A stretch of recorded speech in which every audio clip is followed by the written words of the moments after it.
দেখা যাচ্ছে বন্দে মাতরম নিয়ে রাজনীতি হয়েছে, বন্দে মাতরম নিয়ে বিজেপি কংগ্রেসকে আক্রমণ করছে যে তারা অনেকটা কালচার করছে। কংগ্রেসকে আক্রমণ করে কি করবে? কালকে প্রিয়াঙ্কা গান্ধীর বক্তব্যটা পার্লামেন্টে যেটা দিয়েছে সেটা সকলে শুনবেন, তাহলেই বুঝে যাবেন যে কে কাকে আক্রমণ করছে, কে বন্দে মাতরম নিয়ে ব্যবসা করছে। বন্দে মাতরম কি একটা, এখন বিজেপি পার্টির কাছে পশ্চিমবঙ্গে নির্বাচনের আগে আমরা বাংলার, এটা প্রমাণ করানোর একটা অস্ত্র মমতা ব্যানার্জি পেয়ে গেছে যে দেখো বন্দে মাতরমকে অপমান করছে। আর প্রিয়াঙ্কা গান্ধী প্রমাণ করে দিয়েছে বন্দে মাতরমের আদি কি অন্ত কি, বন্দে মাতরম কেন। আরো যদি চান আরো বলতে পারি, চলে যান এখান থেকে বেশি দূর না, লালগোলা। এই লালগোলাতেই বঙ্কিমচন্দ্রের এই আনন্দমঠ লেখার প্রেক্ষাপট, সেখানে বসেই তিনি আনন্দমঠ লিখেছেন। লালগোলায় রাজবাড়ি, বীরেন রায়দের পরিবার ছিল সেখানটায়, রায়দের রাজবাড়ি।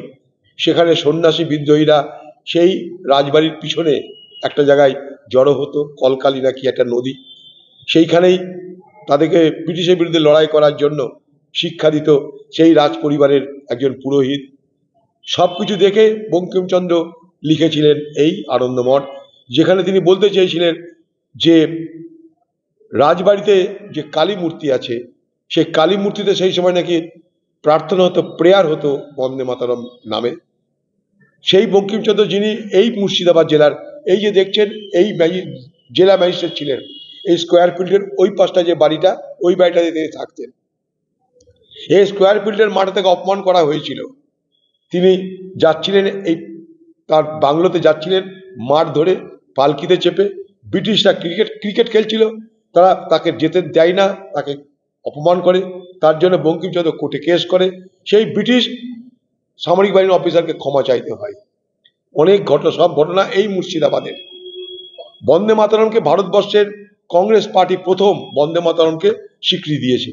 1937 সালে প্রথম কংগ্রেস পার্টির যে সভা হয়, বর্ধিত এআইসিসি সেশন অধিবেশন হয়, সেখানে বন্দে মাতরমকে গাওয়া হয়। রবীন্দ্রনাথ ঠাকুর তার নেতৃত্ব দিয়েছিলেন। সেই বন্দে মাতরম তখন থেকে চলছে। বিজেপির সঙ্গে বন্দে মাতরম কোনো সম্পর্ক নেই। বন্দে মাতরমে যে 4টা স্ট্যান্ডার যেটা স্ট্যান্ডার নেওয়ার কথা বলছি, যে 2টো স্ট্যান্ডার নেওয়া হয়েছে, সেটা সিডাব্লিউসির সর্বসম্মত অনুমতিতে নেওয়া হয়েছে। সেই সিডাব্লিউসির কমিটিতে সর্দার বল্লভভাই প্যাটেলও ছিলেন, সবাই মিলে সিদ্ধান্ত নেওয়া হয়েছে। এখন নেই কাজ তো খই ভাজ। দেখাতে হবে বিজেপিকে যে ভারতবর্ষের স্বাধীনতার আন্দোলনে কংগ্রেস কিছু করেনি, ভারতবর্ষের সংবিধানে কংগ্রেস কিছু করেনি, সব করেছে বিজেপি আর বিজেপির পূর্বসূরীরা, যারা ব্রিটিশ আমলে ইতিহাস বলছে যে ব্রিটিশ আমলে এই বিজেপির পূর্বসূরী হিন্দু মহাসভা আরএসএস, তারা ব্রিটিশের দালালি করত, তারা কোনোদিন বন্দে মাতরম জয়ধ্বনি দেয়নি। আজ তারা কংগ্রেসে খাটো করার জন্য পার্লামেন্টে যেহেতু সংখ্যাধিক্য আছে, বাতালা মেরে ইতিহাসকে বিকৃত করার চেষ্টা করছে। অতএব তারা নিজেরাই জানে না ইতিহাস কি। না হলে বঙ্কিমচন্দ্র চট্টোপাধ্যায়কে ভারতবর্ষের মুখ্যমন্ত্রী কখনো বঙ্কিমদা বলতেন না, কমসে কম ঋষি বঙ্কিমচন্দ্র বলতে পারতেন। বঙ্কিমচন্দ্র চট্টোপাধ্যায়ের পরিচয় ছিল ঋষি বঙ্কিমচন্দ্র, সেটা তো বলেননি, বঙ্কিমদা বলছেন, যেন মনে হচ্ছে তার পার্টির ক্যাডার। এইভাবে অপমান কেন? যা বলতে জানে না বলবেন না, বলবার সময় জেনে ভালো করে জেনে বলবেন, এটা তো ভাবা উচিত। এটা একটা অপমান আমি মনে করি। আমি এই বাংলার, এই মুর্শিদাবাদের, যেখানে এই বন্দে মাতরম প্রথমে রচিত হয়েছিল, এই মুর্শিদাবাদের লালগোলায়, এখনো সেখানে যে গেলে দেখতে পাবেন সেই মন্দির আছে, সবকিছু আছে।